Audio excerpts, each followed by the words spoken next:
students of final year, good morning or good afternoon all of you. Girls Montessori Maria Montessori के योगदान के topic को continue करते हुए आगे का जो टॉपिक है आपका कि मरिया मॉन्टेसरी जो पद्धति है वो बाल केंद्रित है।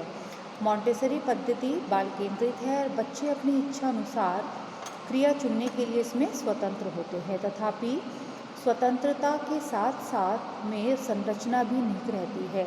शिक्षिकाएं जो होती हैं वो बच्चों को शिक्षिकाएं बच्चों के लिए क्रियाएं इस प्रकार संचालित करती है ताकि बच्चों का क्षेत्र विकास में कुछ विकास हो सके। देखिए जो मॉन्टेसरी पद्धति है उसमें शिक्षिकाओं को जो क्रियाएं होती हैं बच्चों के लिए कार्य करने का जो बच्चों का तरीका है या जो भी एक्टिविटीज़ हैं वो इस तरह से संचालित करनी होती हैं कि ताकि बच्चों का सर्वांगीण विकास हो सके।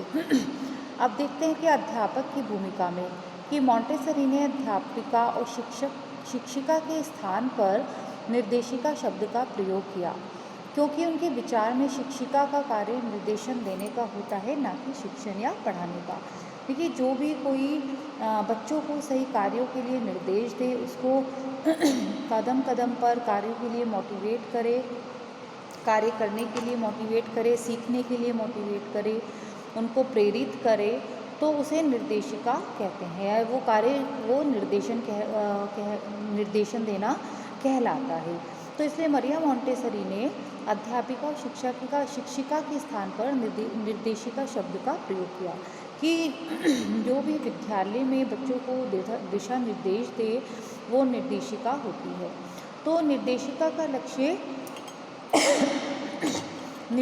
का लक्ष्य क्या होना चाहिए कि तुम्हारी वृद्धि के लिए मुझे पृष्ठभूमि में ही रहना चाहिए, यानी कि जो बच्चों की वृद्धि है उसके लिए उनको पृष्ठभूमि पर ही, यानी कि फ्रंट पर ही, कि बच्चों को दिशा निर्देश देने के लिए, उन्हें गाइड करने के लिए एक निर्देशिका को पृष्ठभूमि में ही रहना चाहिए। साथ ही उन्होंने सुझाव दिया कि निर्देशिका को बच्चों का ध्यान ऐसे रखना चाहिए जैसे माली पौधे का ध्यान रखता है। क्लियर हुआ बच्चों? देखिए मरिया मॉन्टेसरी ने ये कहा था कि जो निर्देशिका होती है, यानी कि जो स्कूल में अध्यापिका और शिक्षिका की जगह उन्होंने उसको निर्देशिका का नाम दिया। तो निर्देशिका को बच्चों का ध्यान इस प्रकार रखना चाहिए जैसे कि एक माली जो है वो पौधे का ध्यान रखता है, उसको सींचता है, उसकी खाद का ध्यान रखता है, उसके पानी का ध्यान रखता है। तो ऐसे ही निर्देशिका को भी बच्चों की हर कार्यविधि का, उनकी हर एक्टिविटी का, उनको हर तरह से प्रेरित करने का ध्यान उनको निर्देशिका का ही होता है। साथ ही बच्चों को स्वयं को प्रकट करने की प्रक्रिया में स्वाभाविक वृद्धि सही ढंग से निर्देशित हो सके, निर्देशिका को प्रत्येक बच्चे के मन एवं चरित्र की गहन जानकारी भी होनी चाहिए। देखिए जब तक कि किस निर्देशिका को बच्चे के मन के बारे में और उसके बारे में पता नहीं होगा, उसके व्यवहार की गतिविधियां नहीं जान पाएगी, तब तक उसको प्रेरित करना, तब तक उसको व्यक्तित्व का विकास करना और उसके साथ किस तरह का व्यवहार करना चाहिए ये नहीं हो सकता। तो एक निर्देशिका को बच्चों के मन की साथ साथ चरित्र की गहन जानकारी भी होनी चाहिए। साथ ही प्रत्येक बच्चे के विकास का शरीर संबंधी रिकॉर्ड, जैसे कि उसका वजन, उसका कद, उसका लंबाई, अन्य माप भी उसको रखनी चाहिए, ताकि अगर बच्चे के शारीरिक विकास संबंधी जो उसके रिकॉर्ड हैं वो अगर निर्देशिका ध्यान में रखेगी, उनको अपने पास नोट रखेगी, तो ऐसे में बच्चे के शारीरिक विकास के संबंध में भी सही जानकारी निकाली जा सकती है कि बच्चे का सही तरह से विकास हो पा रहा है या नहीं हो पा रहा है। मॉन्टेसरी के शब्दों में निर्देशिका को अंशतः डॉक्टर, अंशतः वैज्ञानिक और पूरे तरह धार्मिक होना चाहिए। देखिए मॉन्टेसरी ने ये भी कहा था कि जो निर्देशिका होगी उसे डॉक्टर, थोड़ा सा उसको वैज्ञानिक, बच्चों ये मिसप्रिंट हो गया है, इसको वैज्ञानिक कर लेना, वैज्ञानिक जो मिसप्रिंट है शब्द यहाँ पर वैज्ञानिक आएगा, और पूरी तरह से धार्मिक होना चाहिए। देखिए क्यों होना चाहिए? ताकि ज़रूरत पड़ने पर जो निर्देशिका है अगर बच्चे के स्वास्थ्य संबंधी बच्चे को कोई एकदम परेशानी हो जाती है तो वो उसको एकदम से ट्रीट कर सकती है, ठीक है ना। और साथ ही अपने व्यवहार से और वैज्ञानिक दृष्टि से, जैसे कि वैज्ञानिक क्यों होना चाहिए कि बच्चे के अंदर जो प्रयोगात्मक कार्य कराकर उसके अंदर व्यवहारिक गुण लाए जा सकें, ताकि वो कार्यों को करके सीख सके।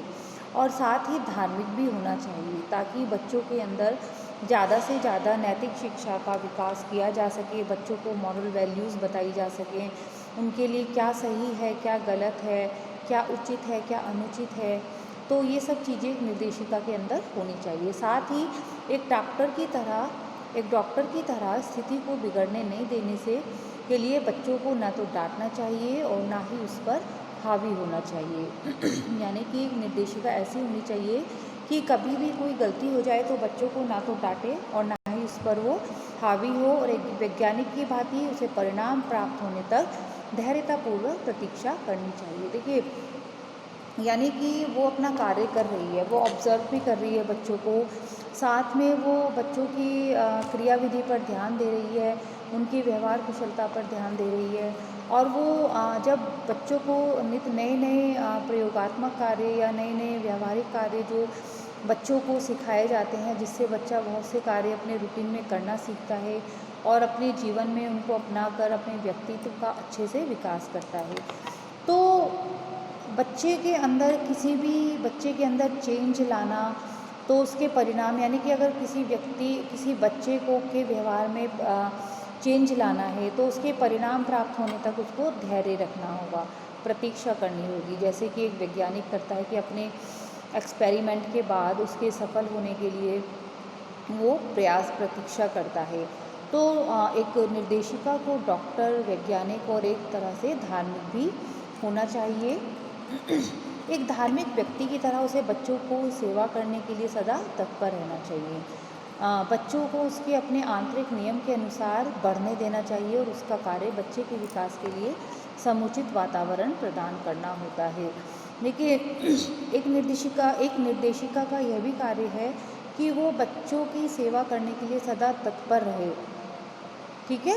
बच्चों की सेवा करने के लिए, यानी बच्चों की हेल्प करने के लिए हर तरह से, उसे कोई प्रॉब्लम है, उसे हेल्थ से रिलेटेड कोई प्रॉब्लम है, उसे मानसिक कोई दिक्कत है, या उसको कोई अधिग्रहण करने में उसको कोई समझ नहीं आ रहा है, उसको कुछ समझने में कुछ परेशानी है, तो ऐसी स्थिति में वो बच्चों को अपना पूरा ध्यान रखे, इंटेंसिव केयर उनको दे सके।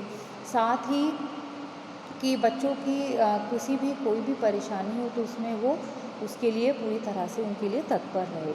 और साथ ही उसका कार्य बच्चों के विकास के लिए समुचित वातावरण प्रदान करना भी होता है, कि बच्चों को एक ऐसा वातावरण प्रदान करे जिससे बच्चों का सर्वांगीण विकास हो सके। उसे बच्चों को स्वयं को सोचने के अवसर प्रदान करना, कि बच्चे खुद सोचें कि उन्हें ये कार्य किस तरह से करना है, सेल्फ डिपेंड उनको बनाना। निर्देशिका की प्रमुख योग्यताएं उसके निहित सद्गुण हैं, ना कि उनके द्वारा प्रयुक्त चिकने चुपड़े शब्द। यानी कि एक तरह से देखा जाए तो जैसे कि हम कह देते हैं ना कि आम साधारण भाषा में कि बटरिंग करना, तो निर्देशिका की जो प्रमुख योग्यता होती है वो उसके अच्छे सद्गुण होते हैं, जिसको वो बच्चों के साथ काफ़ी हद तक बच्चों में वो सद्गुण वो उसमें उत्पन्न कर सकती है एक तरह से। तो शिक्षक जो एक निर्देशिका होती है वो एक तरह से इस तरह के सद्गुणों से युक्त होनी चाहिए, ना कि उनके द्वारा चिकने चुपड़े शब्द। यानी कि एक तरह से देखा जाए कि जो निर्देशिका है वो बच्चों को के साथ प्यार से बोलती है, लेकिन उसके अंदर वो भावनाएं जो एक बच्चे को ज़रूरत है, वो एक इंटेंसिव केयर जो बच्चों को ज़रूरत है, जिसकी देखभाल की, उनके पूरे सर्वांगीण विकास के बारे में सोचने की, वो उसके अंदर नहीं है। तो ये सब गलत है कि अगर किसी का बच्चा जो है वो कोई भी निर्देशिका अगर बच्चों के साथ सही से बोल चाल रही है, लेकिन जब फिर भी उसका ध्यान बच्चों के सर्वांगीण विकास पर नहीं है, उसमें नैतिकता, सतर्कता, धैर्य, स्नेह और विनम्रता का होना भी अनिवार्य होता है।